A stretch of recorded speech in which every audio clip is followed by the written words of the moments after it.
The 2025 NFL Draft was expected to be Shedeur Sanders' moment. Many projected him as a top 10 talent and a headline quarterback in one of the most discussed college football storylines in years. Instead of walking across the stage on the first night, he waited through 3 days without a call. There was no celebration, only silence. When the phone finally rang at pick no. 144 in the 5th round, it was the Cleveland Browns. With that selection, the financial outlook changed dramatically. The Sanders family believes this was not a typical draft slide, but the result of coordinated action. They are pursuing a $100 million lawsuit alleging collusion across parts of the league.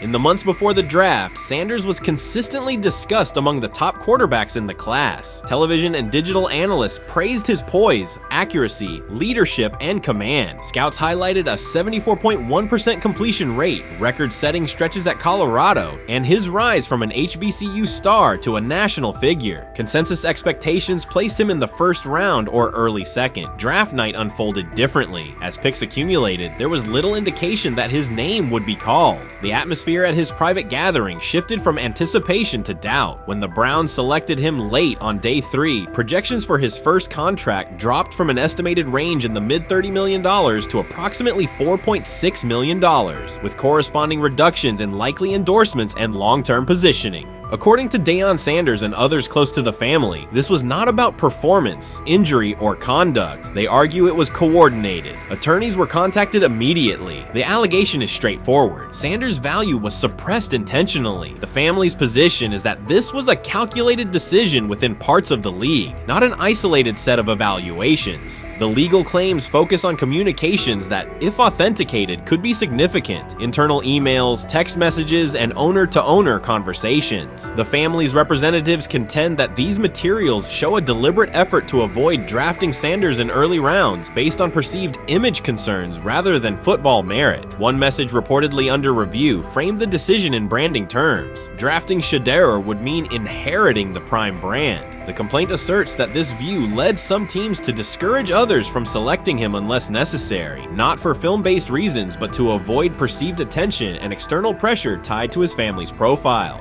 A related thread involves speculation about team fit and willingness to play for certain franchises. Past public comments by Deion Sanders were interpreted by some as signals of an Eli Manning scenario. The family's view is that these were strategic statements, not ultimatums. They argue that rather than engage in discussion, teams chose a passive approach, no direct rebuttal, reduced contact, and a collective reluctance to invest a premium pick. If phone records and written communications corroborate coordination, these items could become central exhibits. Media tone shifted as the draft neared. Coverage that had emphasized production and leadership began highlighting intangibles, interviews, and perceived coachability. Anonymous sourcing appeared in multiple outlets, with claims that Sanders skipped combine drills out of arrogance, bristled at film critique, or told one club, "Maybe I'm not the guy for you," after a tense session. A widely cited line, "Nobody wants a celebrity backup quarterback," was voiced by Colin Cowherd and circulated as shorthand for risk. The Sanders legal position is that these narratives did not arise organically, but reflected a coordinated leak pattern that undermined his market value.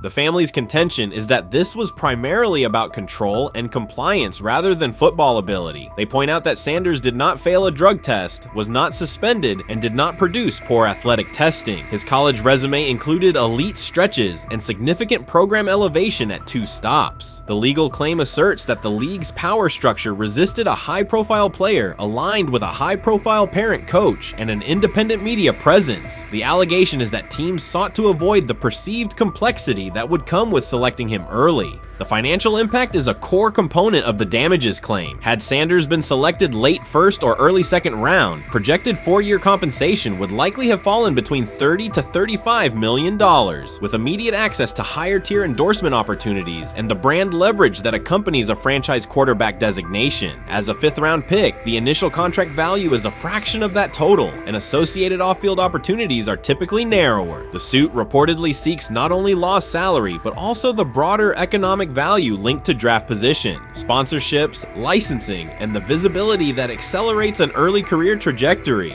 The filing's scope, as described by sources close to the family, extends beyond the league office. It may involve media outlets, scouting firms, and specific executives if discovery shows coordination or materially false statements that affected value. The argument is that the draft slide harmed not only Shedeur, but also the broader Sanders brand, affecting perceptions of Deion Sanders as a recruiter, coach, and public figure. The family's view is that narrative construction around brand risk and celebrity backup produced a measurable economic and reputational loss. If a court authorizes discovery, the process would likely compel emails, internal draft notes, and message archives from teams and third-party intermediaries. Subpoenas could be served on media organizations for sourcing records related to anonymous quotes. That level of transparency would be unusual and could reveal how information flows during pre-draft periods. The legal theory moves beyond a single player's evaluation to the draft's integrity, whether owners or executives acted in concert to reduce a prospect's value for reasons unrelated to football performance.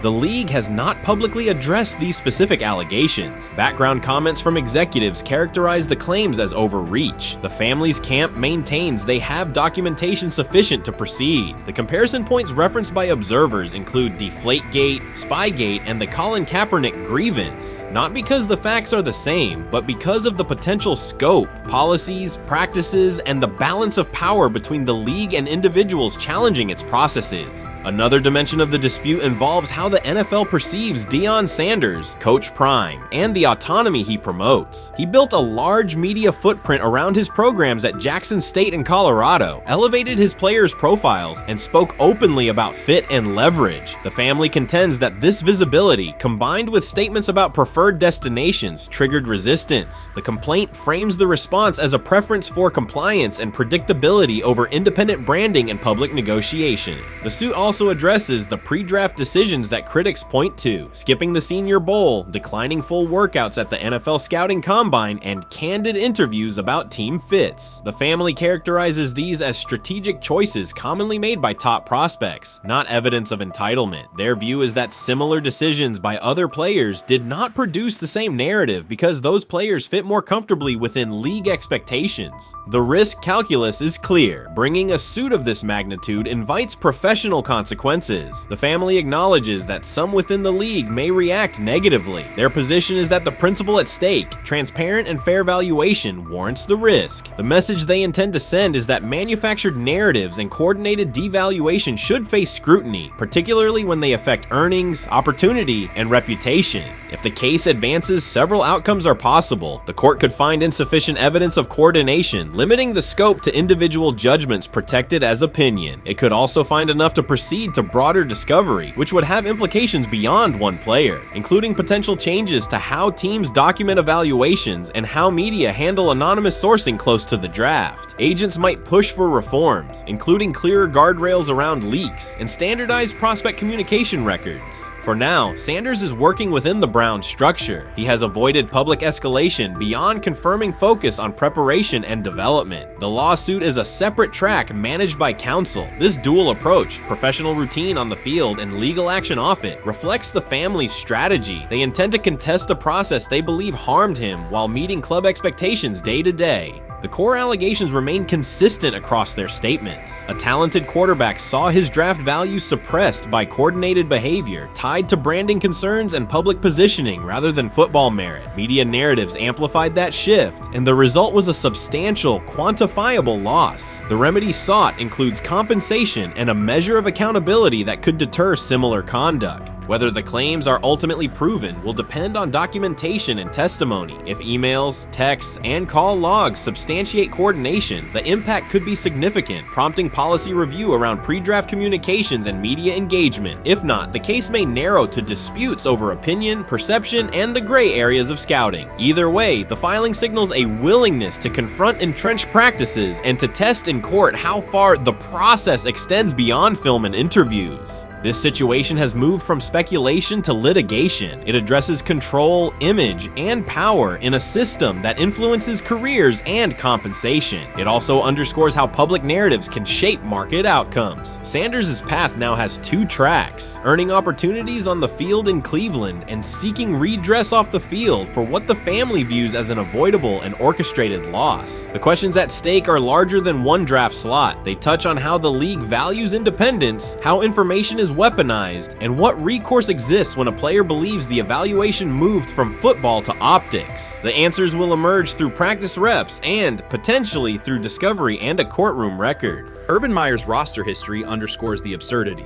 Meyer coached Aaron Hernandez, whose off-field crimes are well documented, along with other players entangled in assaults, academic misconduct, and more. Yet Feinbaum singled out Newton, a national champion, Heisman Trophy winner, and NFL MVP, as the worst. This selective condemnation is not new. When Deion Sanders recently suggested implementing an NIL salary cap to restore competitive balance, Feinbaum dismissed the proposal and called Sanders a hypocrite rather than engage with the substance. The pattern repeats. Feinbaum routinely targets Cam Newton, Deion Sanders, Jameis Winston, Lamar Jackson, outspoken black athletes and coaches, while extending grace to figures such as Nick Saban, Kirby Smart, Dabo Swinney, or Tim Tebow under similar circumstances. Newton is no longer content to remain silent while others distort his story. In response, he laid out an accurate chronology, highlighting facts the commentary networks rarely repeat. One long-standing myth is that Newton was expelled from the University of Florida. He was not.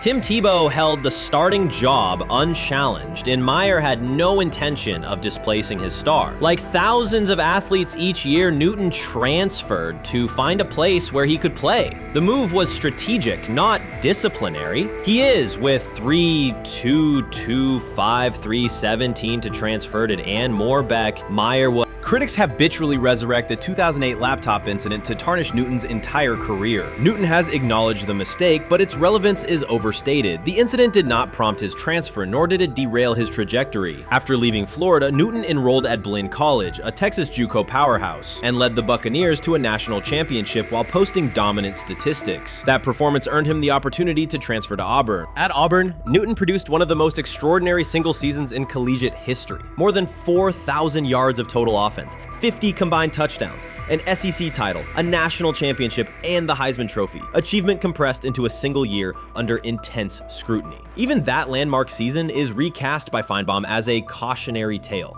He claims Newton ignored head coach Gene Chizik by diving for a goal line touchdown when told to kneel, jeopardizing the game. In reality, Newton explained that the decision was a collective adjustment made in the huddle after reading the defense. While Auburn still held timeouts, the Tigers maintained control and secured the championship. Portraying that moment as reckless serves to recast Newton's success as selfishness rather than leadership.